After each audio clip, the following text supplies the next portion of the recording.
He was different from his brothers and sisters. Their hair already betrayed the reddish hue inherited from their mother, the she-wolf, while he alone, in this particular, took after his father. He was the one little gray cub of the litter. He had bred true to the straight wolf stock. In fact, he had bred true to Old One-Eye himself, physically, with but a single exception, and that was he had 2 eyes to his father's one. The gray cub's eyes had not been open long, yet already he could see with steady clearness. And while his eyes were still closed, he had felt, tasted, and smelled. He knew his 2 brothers and his 2 sisters very well. He had begun to romp with them in a feeble, awkward way, and even to squabble, his little throat vibrating with a queer rasping noise, the forerunner of the growl, as he worked himself into a passion. And long before his eyes had opened he had learned by touch, taste, and smell to know his mother a fount of warmth and liquid food and tenderness. She possessed a gentle, caressing tongue that soothed him when it passed over his soft little body, and that impelled him to snuggle close against her and to doze off to sleep.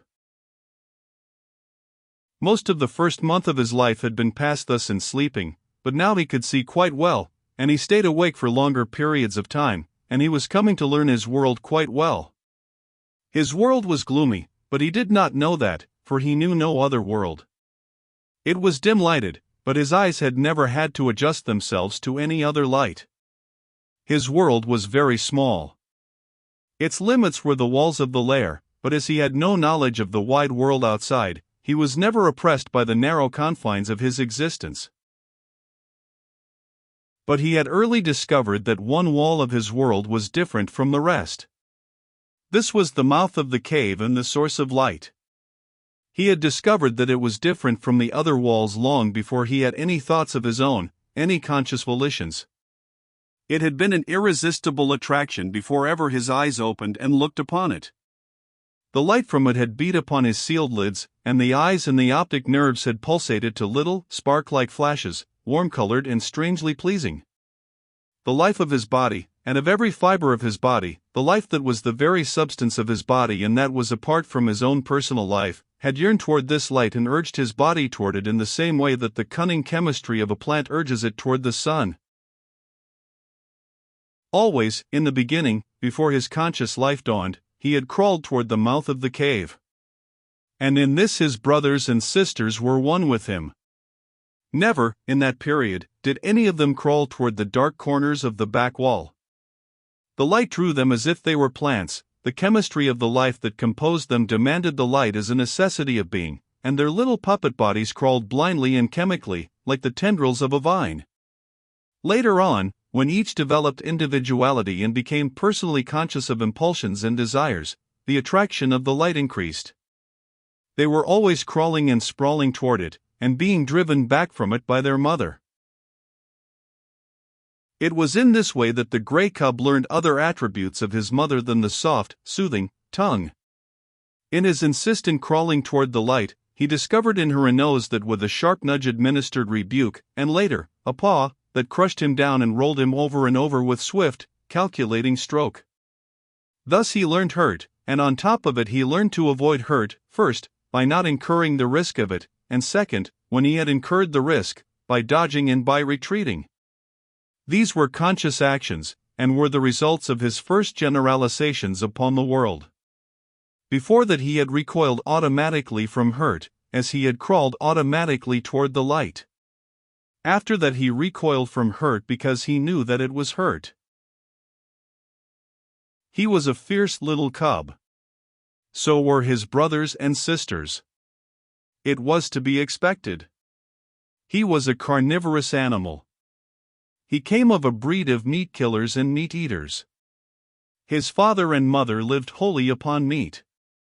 The milk he had sucked with his first flickering life was milk transformed directly from meat, and now, at a month old, when his eyes had been open for but a week, he was beginning himself to eat meat half digested by the she-wolf and disgorged for the 5 growing cubs that already made too great demand upon her breast. But he was, further, the fiercest of the litter. He could make a louder rasping growl than any of them. His tiny rages were much more terrible than theirs. It was he that first learned the trick of rolling a fellow cub over with a cunning paw stroke. And it was he that first gripped another cub by the ear and pulled and tugged and growled through jaws tight clenched. And certainly it was he that caused the mother the most trouble in keeping her litter from the mouth of the cave. The fascination of the light for the gray cub increased from day to day.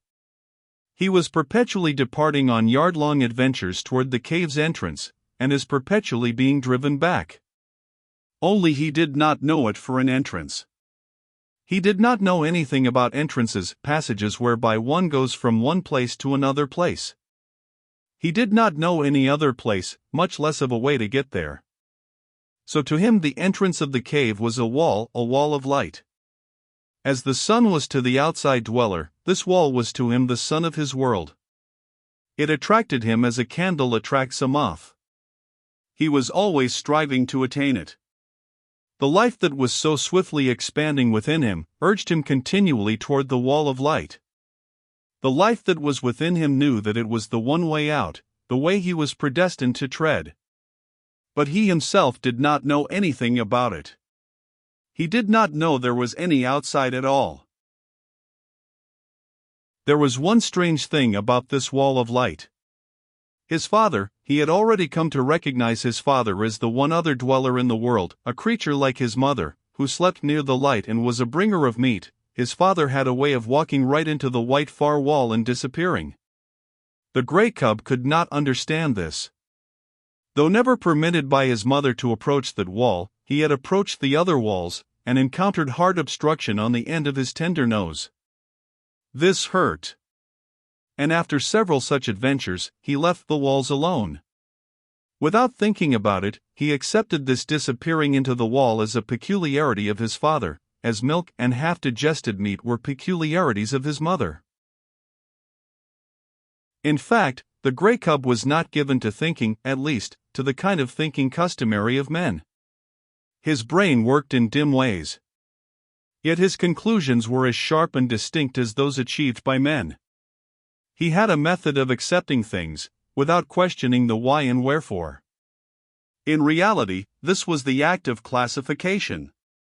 He was never disturbed over why a thing happened. How it happened was sufficient for him.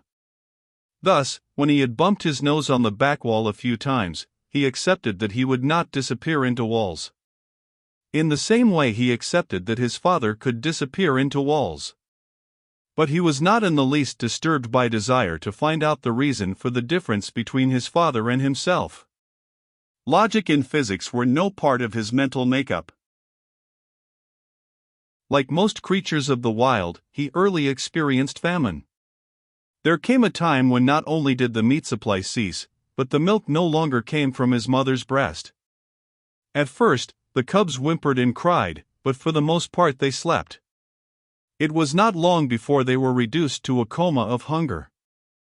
There were no more spats and squabbles, no more tiny rages nor attempts at growling, while the adventures toward the far white wall ceased altogether.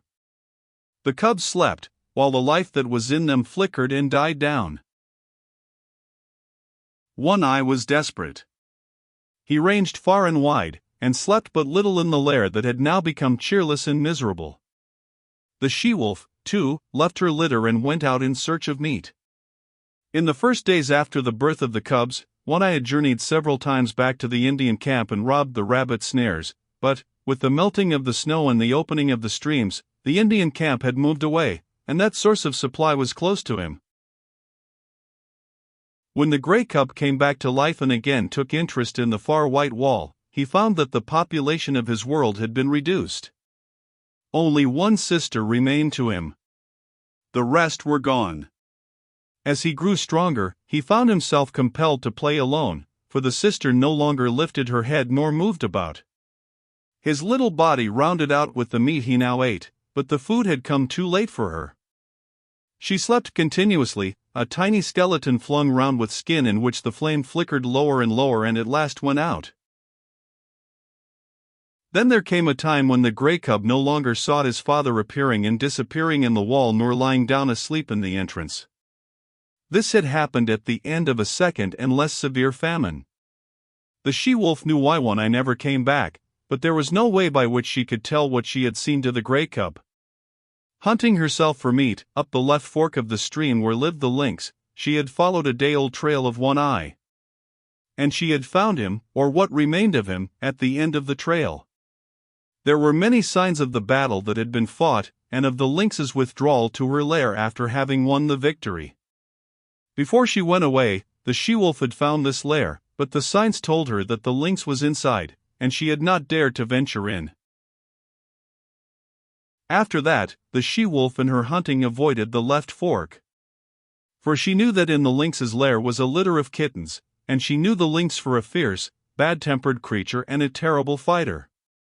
It was all very well for half a dozen wolves to drive a lynx, spitting and bristling, up a tree, but it was quite a different matter for a lone wolf to encounter a lynx, especially when the lynx was known to have a litter of hungry kittens at her back.